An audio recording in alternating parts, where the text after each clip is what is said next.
सहकारिता विभाग के द्वारा एक सदस्यता का अभियान चलाया गया। बातचीत हुई तो हमने कहा कितना लक्ष्य ले लिया जाए, तो किसी ने कहा सर, अधिकारियों ने बोला कि सर 10 लाख से ज्यादा मत लीजिए, 10 लाख अगर लक्ष्य लेंगे तो 2-3 लाख बन जाएंगे सदस्य। हमने कहा क्या इतना कमजोर हमारा सहकारिता क्षेत्र है? मैंने कहा कि नहीं, ये 10 लाख लक्ष्य तो नहीं लेने वाला हूं, 20 लाख लक्ष्य लूंगा, 25 लाख कम से कम बने।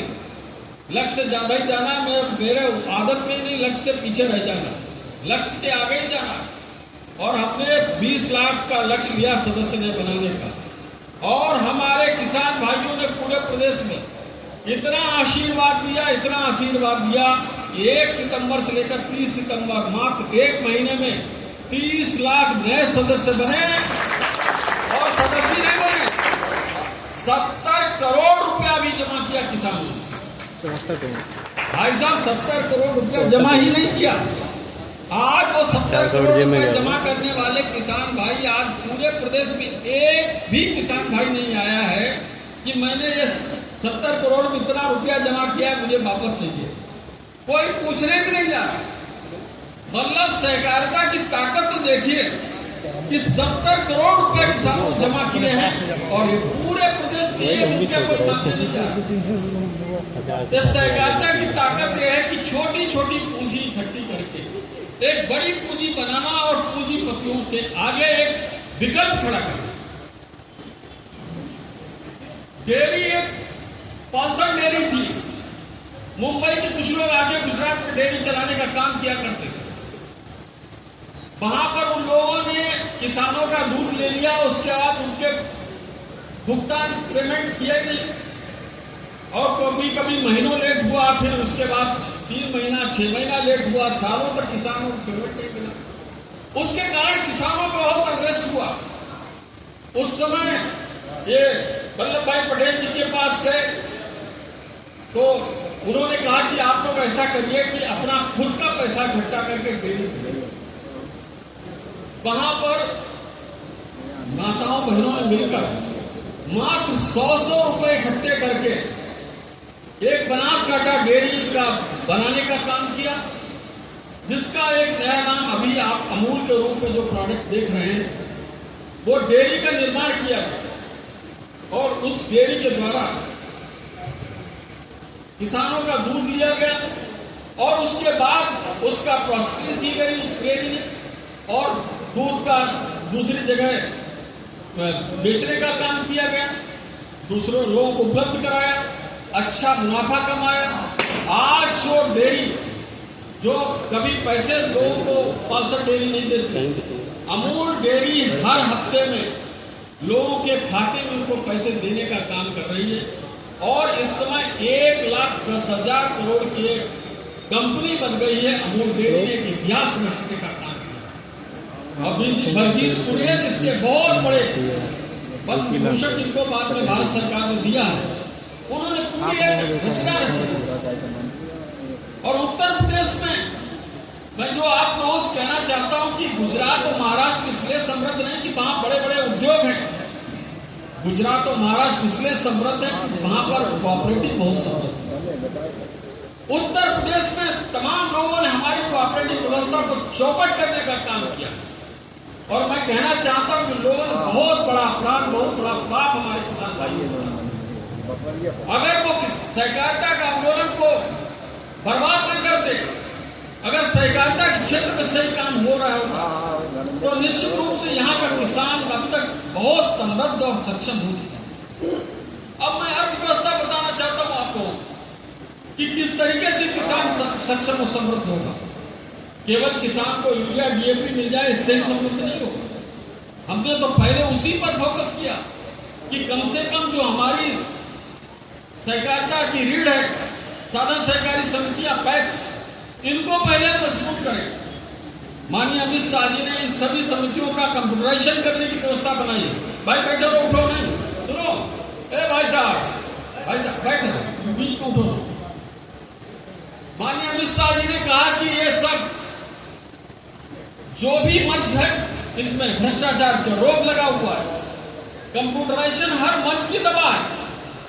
कंप्यूटराइजेशन करने से, टेक्नोलॉजी के उपयोग से भ्रष्टाचार खत्म हो सकता है। इसलिए पूरे प्रदेश की 7,500 सहकारी समितियों का कंप्यूटराइजेशन का काम शुरू कराया गया। 3,000 से ज्यादा समितियों का कंप्यूटराइजेशन पूर्ण हो चुका है। अभी 4,500 का और बचा, जिसको हम 6 महीना साल भर में उसको भी पूर्ण करने जा रहे हैं। साथ ही साथ इन साधन सहकारी समितियों में अगर कहीं मरम्मत की जरूरत है, मरम्मत कराई जा रही है, कहीं जर्जर भवन बिल्कुल खत्म है, तो वहां नई साधन सहकारी समितियों को बनाने का काम चल रहा है। वहां पर कंप्यूटर है, प्रिंटर है, टेबल, चेयर, रैक लाई गई है, एलईडी इफ्को के सहयोग से दिया गया है। वहां पर हर प्रकार की व्यवस्थाओं को जब कर दिया, तो मैंने माननीय मुख्यमंत्री से कहा कि माननीय मुख्यमंत्री जी, 2 समस्याएं अभी भी हैं हमारे सामने। जैसा हमारे अभी पूर्व के वक्ता कह रहे थे, हमारे सभापति जिला सहकारी बैंक के साधन सहकारी समितियों के पास यूरिया डीएपी खरीदने के लिए पैसे ही नहीं होते। इफ्को के पास जब मैं कहता था कि भाई यहां पर यूरिया डीएपी भिजवा दो, तो वो कहते सर कैसे भिजवा दे, इनके पास तो पैसे ही नहीं। जब ये इनके पास पुराना ही हमारा बकाया बहुत है।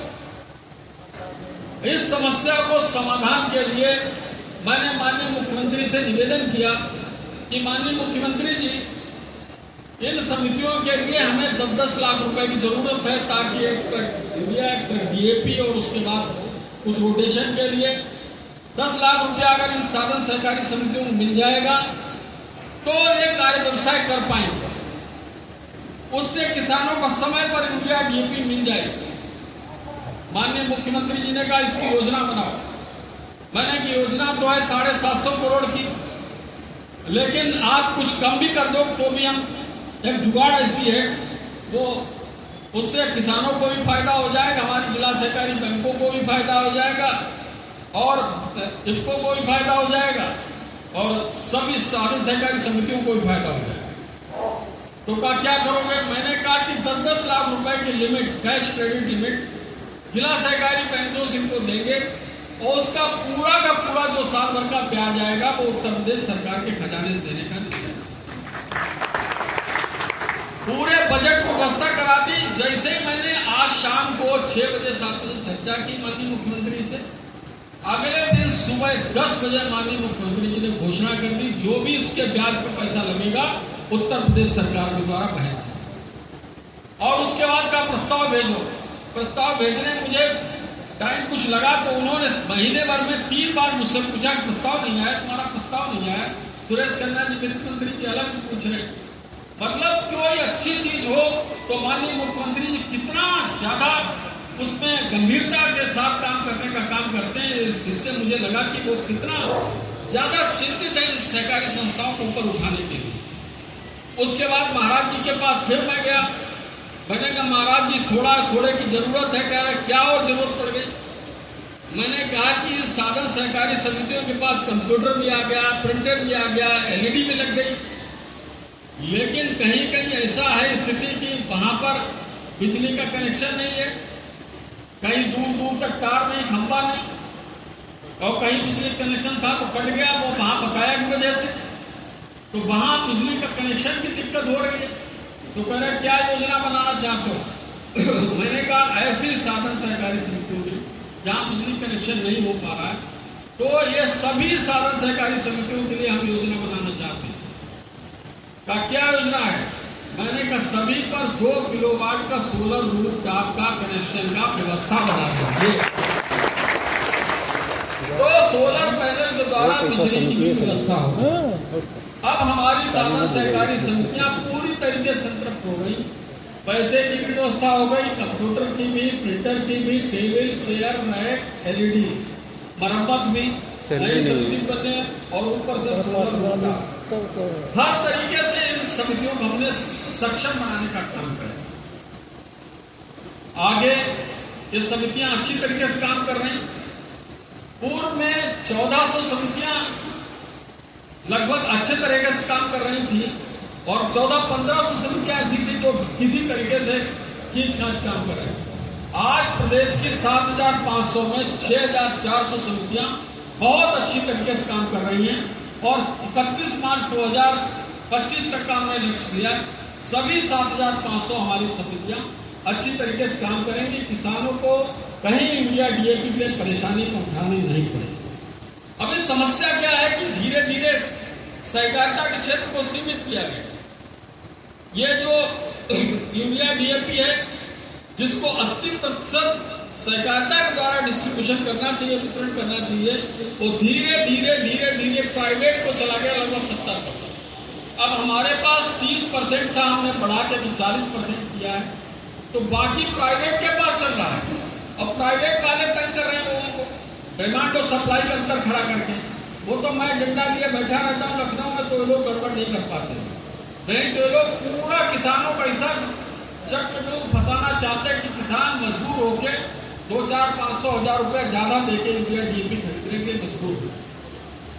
इनको ने एक नया product nano urea nano DAP के बारे में निकाला है। उस प्रोडक्ट का भी उपयोग आप लोगों को करना चाहिए। अच्छा प्रयोग है, धीरे धीरे उसको यूज में लाइए, प्रयोग में लाइए। वो भी एक अच्छा विकल्प यूरिया और डीएपी करने का, और सस्ता भी है। यूरिया तो थोड़ा सा मतलब बहुत ज्यादा अंतर नहीं है, लेकिन डीएपी में बहुत ज्यादा अंतर है। 1350 रुपए की बोली मिलती है, उतनी ही डीएपी जो है 700 रुपए मिलती है। 650 रुपए का फायदा लगभग होगा, 650-700 रुपए। तो आप लोग उसका भी अपना उपयोग करिए। आगे आने वाले समय में जो हमारी योजनाएं हैं उसमें अभी हमारे कुछ लोग यहाँ पर मिले, उत्तर प्रदेश सहकारी ग्राम विकास बैंक, जिसको हम लोग भूमि विकास बैंक पूर्व में कहते थे। अब भूमि विकास बैंक जो है कि कभी इसकी स्थापना इसलिए हुई थी कि किसानों को सूदखोरों साहूकारों की चंगुल से मुक्त करना। तो साहूकार दे रहे थे, वो पता चला 50% पे लोन, तो इन लोगों ने धीरे धीरे 25% पे किया, फिर 18% पे किया, और फिर धीरे धीरे 11-12% तक लिया। लेकिन अब बाकी जो बैंकें हैं वो पैसा थोड़ा सस्ता देने लगी। हमारी जिला सहकारी बैंक भी सस्ता देती, इसके कारण इनका लोन फंसने लगा सकता। अब जिला सहकारी जो भूमि विकास बैंक का नाम किसानों ने क्या रख दिया, भूमि विनाश बैंक। कहता है अगर जाओगे तो इसका बाद पैसा जमा नहीं हो पाएगा, उसके बाद जो है खेती रुक जाएगी। हम इस परिस्थिति को भी किसानों को बचाना चाहते हैं, निकालना चाहते हैं। इसके लिए भी एक योजना बना रहे हैं जो लगभग 11.5% पर हमारी जो उत्तर प्रदेश सहकारी ग्राम विकास बैंक भूमि विकास बैंक है वो लोन किसानों को दे रही है। मैंने माननीय मुख्यमंत्री से भी निवेदन किया है कि ये बहुत ज्यादा है, किसानों के हित में फैसला करिए। और मुझको लगता है कि आगे आने वाले समय में जो भूमि विकास बैंक सबसे ज्यादा ब्याज दर पर किसानों को लोन देने का काम कर रही, उत्तर प्रदेश वही विकास बैंक भूमि विकास बैंक किसानों को सबसे सस्ती दरों पर ब्याज देने का काम कर रही। ये मैं लक्ष्य लेके चल रहा हूं ताकि ग्रामीण किसानों को उसका लाभ मिले। और मैंने उसको पूरा मुख्यमंत्री को समझाने का काम किया, वित्त मंत्री को समझाने का काम किया। अभी एक और पावर पॉइंट प्रेजेंटेशन बचा है जिसमें सब अधिकारी आएंगे और सब लोग रहेंगे, मुख्यमंत्री भी रहेंगे। उसमें मुझे थोड़ा सा वहां पर आप लोगों का जो है वकील बनना है और आप लोगों का पक्ष वहां पर रखना होगा। जब मैं वहां पर सफलता मुझे मिल जाएगी, मुझे लगता है कि मैं सबको कन्विंस कर दूंगा, तो आप लोगों को बहुत सस्ती दरों पर, सबसे सस्ती दरों पर यहाँ पर लोन मिलना शुरू हो जाएगा।